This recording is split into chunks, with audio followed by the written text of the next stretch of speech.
This is the place where sports opinions collide. Dead in 365. Here with you guys, Shelton J.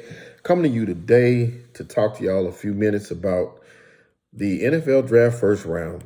I was really excited about the draft because this year, unlike most other years, I had no idea, along with most people, we didn't have any idea who was going where in the draft. You didn't know from pick one because it started out being Thibodeau, they thought, to jump to Aiden Hutchinson, to Trayvon Walker out of nowhere, these last couple of days. So this draft has been a mystery from top to bottom. Didn't know which quarterback was going to go first. Didn't know where the quarterbacks was going to go.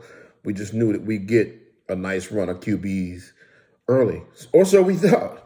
Come to find out, Trayvon Walker, edge rusher from University of Georgia, went first overall. Shout out to him, to the Jacksonville Jaguars, which was a bit of a surprise to me because I always thought it would be Aiden Hutchinson for the simple fact that he made plays up and down that line his whole career, and I just felt like he just continued that trend. Picking Trayvon Walker, though, he had tons of upside, and his measurables are good. He just seems like a player that, if it all pans out and if it all goes the way they want it to, he's going to be a dynamic playmaker in the league.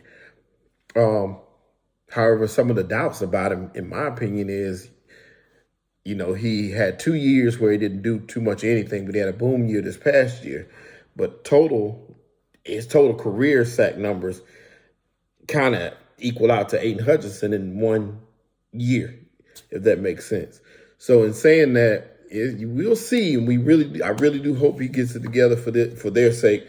But I don't know. You know what I'm saying? I really don't know, and hope it does. The talent is there. It's just a matter of whether he's going to put in the work ethic. We've seen it before where players boom and they bust from that position, but we'll just see what he does.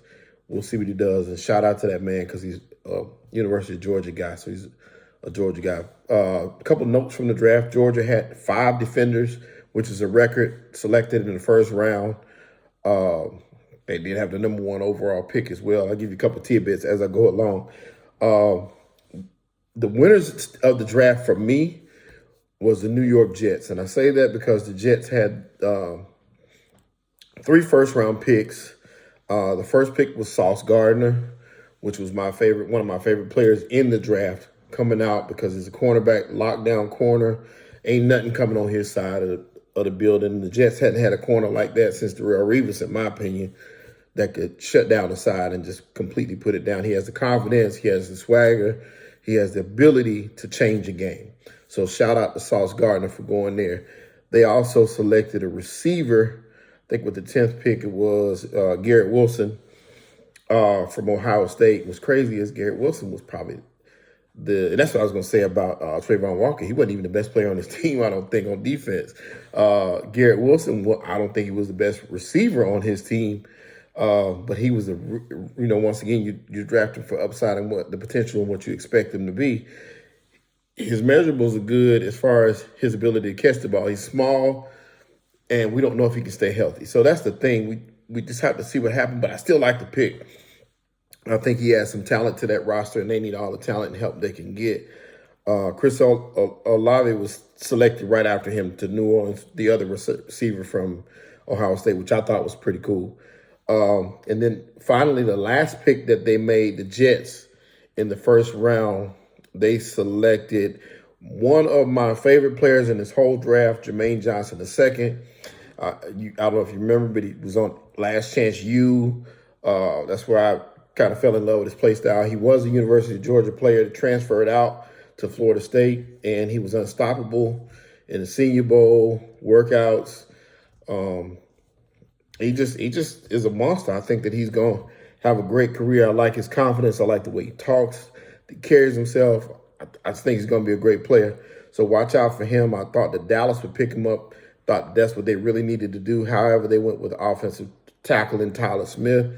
I felt like Dallas kind of fumbled that one a little bit.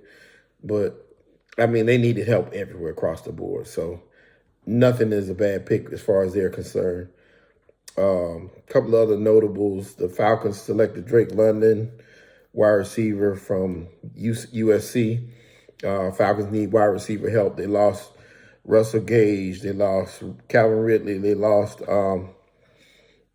Julio Jones a couple years ago. They really didn't. They needed to replenish that area more than any other. So receiver for Atlanta. If that's what I feel like they need to do to kind of get some help around those guys. I think you need to prepare yourself for drafting one of those good quarterbacks later on. Also, speaking of quarterbacks, there's only one quarterback that went in the first round, which was a huge shock to me. And it was Kenny Pickett. He ended up going to the Pittsburgh Steelers right across the hall. So a lot of my friends were upset with that pick. Everybody, including myself, thought Malik Willis was a better quarterback. However, as far as fit goes, Kenny Pickett may fit better in Pittsburgh because he is homegrown. It's a talent that's local. They kind of know him in that building. I'm sure they did their research. He can help that team right away, which is a ready-made team to win. I don't really mind that pick as much as some of the others, even though I think Malik Willis has a higher upside. Hopefully will have a better career because I like him. I just felt like this was good for Pittsburgh. But I am really shocked that Malik Willis is still on the board. I think some team's going to get a heck of a quarterback. They keep talking about him not being ready, but I don't go by that kind of stuff. I go by what I see, and the talent I saw in him is there. He's a day one starter, and I think he's going to be able to get the job done. I really, really do. I'm really interested to see what happens with him. My hope initially was that my Carolina Panthers were going to trade back and select Desmond Ridder from Cincinnati. But now that Willis is still on the board, we may be trade back and get him.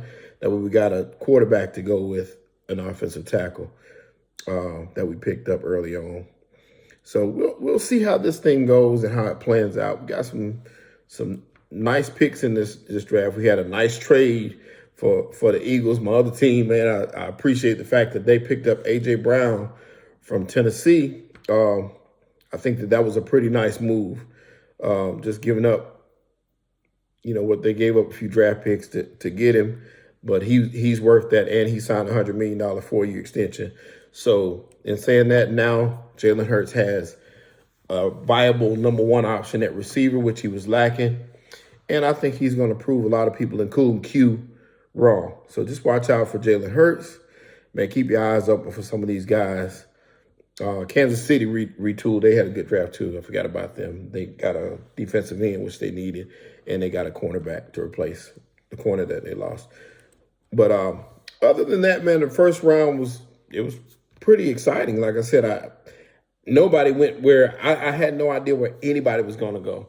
So the way they landed was how they landed, man. We'll keep this thing going. This is pretty fun for me because, unlike other years past, you had no idea where people were going to end up. And this is the best time of the year for any football fan because your team is still in it right now. So tune in tomorrow. We'll see what we're talking about for round 2 and 3. And it's your boy Shelton J. We out. Peace.